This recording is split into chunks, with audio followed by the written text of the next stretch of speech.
Hi வணக்கம் நண்பா நண்பேஸ். தேர்தல் நெருங்கிட்டு இருக்கு. ஆனா கவர்மெண்ட் எம்ப்ளாயீஸோட நீண்ட நாள் கோரிக்கைகள்லாம் நிறைவேறுமா? அப்படிங்கிற சந்தேகம் பார்த்தீங்கன்னா, இப்ப பெருசா வெடிச்சிருக்கு. எலக்ஷன் நெருங்குறதுனால ஒரு பக்கம் அரசியல் கட்சிகள்லாம் பிஸியா இருக்க, இன்னொரு பக்கம் அரசு ஊழியர்கள்லாம் எங்க கோரிக்கைகளை எப்பதான் நிறைவேத்துவீங்க? அப்படின்னு அதிருப்தியோட போராட்ட காலத்துல குதிக்கிறாங்க. இன்னைக்கு சட்டசபை கூடுது. இதுல அவங்களுக்கு குட் நியூஸ் வருமா? இல்ல ஏமாற்றம் மிஞ்சுமா? வாங்க விரிவா பார்க்கலாம். தேர்தல் நெருங்கும் இந்த நேரத்துல கவர்மெண்ட் எம்ப்ளாயீஸ்லாம் ரொம்பவே ஏமாற்றத்துல இருக்காங்க. நிலுவையில் இருக்கிற தங்களோட கோரிக்கையை எப்படி வென்றெடுக்குதுன்னு வழி தெரியாம போராட்டத்த தீவிரப்படுத்த போறாங்க. ஒவ்வொரு துறை ஊழியர்களும் அவங்க துறை சார்ந்த கோரிக்கைகள்லாம் முன்வைக்கிறாங்க. குறிப்பா ஜாக்டோஜியோ, ஆக்டோஜியோ, பெரா, அடாப் அப்படின்னு பல்வேறு அரசு ஊழியர் ஆசிரியர் கூட்டமைப்பு பார்த்தீங்கன்னா, தொடர் போராட்டங்கள் முன்வைக்கிறாங்க. வேற ஒண்ணும் இல்ல.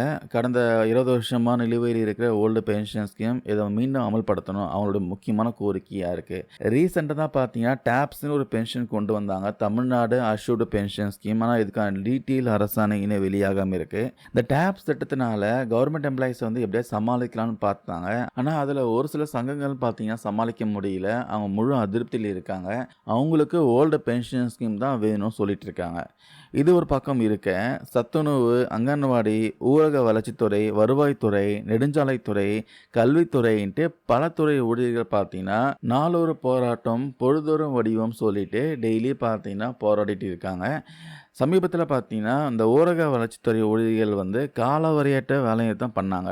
அவங்களுக்கு சில அரசாணைகள் பார்த்தீங்கன்னா, அரசு வெளியிட்டதால அந்த போராட்டம் இப்போதைக்கு தற்காலிகமா ஒத்தி வச்சிருக்காங்க. ஆனா மத்தவங்களுக்கு சத்துணவு ஊழியர்கள், அங்கன்வாடி பணியாளர்கள், சாலை பணியாளர்கள், பகுதி நேர ஆசிரியர்கள், ஓய்வூதியர்கள்ன்ட்டு மத்த யாருக்கும் பார்த்தீங்கன்னா, எந்த அறிவிப்பும் வராததால அவங்க கடும் அதிருப்தியில இருக்காங்க. இப்ப நிலைமை என்னன்னா, தேர்தல் நெருங்குறதால ஆளும் அரசு தரப்புல இனிமேல் பெருசா எந்த அறிவிப்பும் வர வாய்ப்பில்லன்ட்டு ஊழியர்கள் பார்த்தீங்கன்னா சந்தேகப்படுறாங்க.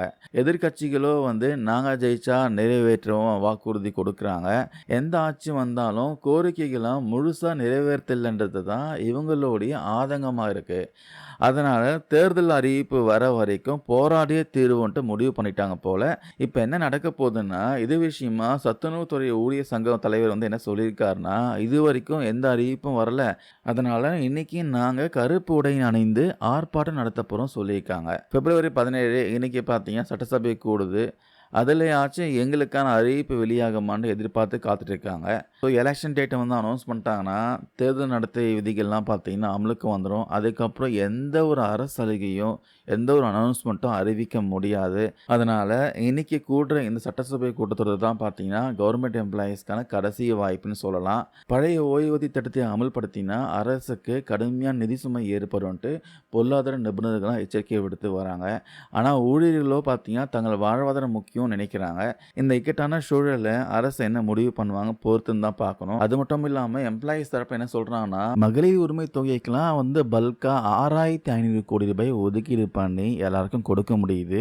எங்களுடைய வாழ்வாதாரம் சம்பந்தப்பட்ட கோரிக்கையை நிறைவேற்ற முடியலையா அப்படின்னு ஊழியர்கள் பார்த்தீங்கன்னா கொந்தளிக்கிறாங்க. முக்கியமா பகுதியினர் ஆசிரியர்கள்லாம் பார்த்தீங்கன்னா பயங்கரமா கேள்வி கேட்குறாங்க. மகளிர் உரிமை தொகைக்கு 6,500 கோடி ரூபாய் பல்கா ரெடி பண்ண அரசுக்கு எங்களை கணக்கு தெரியலையா அப்படின்னு கேள்வி எழுப்புறாங்க. ஸோ சட்டசபையில் இன்னைக்கு முதலமைச்சர் என்ன பேச போறாருன்னு தான் பொறுத்து பார்க்கணும். இதில் பல லட்சம் ஊழியர்களுடைய எதிர்காலம் அடங்கி இருக்கு. ஸோ வெயிட் பண்ணி பார்க்கலாம். இதே விஷயமா நான் கொடுத்த தகவல் யூஸ்ஃபுல்லாக இருக்கும்னு நினைக்கிறேன். தேங்க்யூ நண்பா நண்பீஸ்.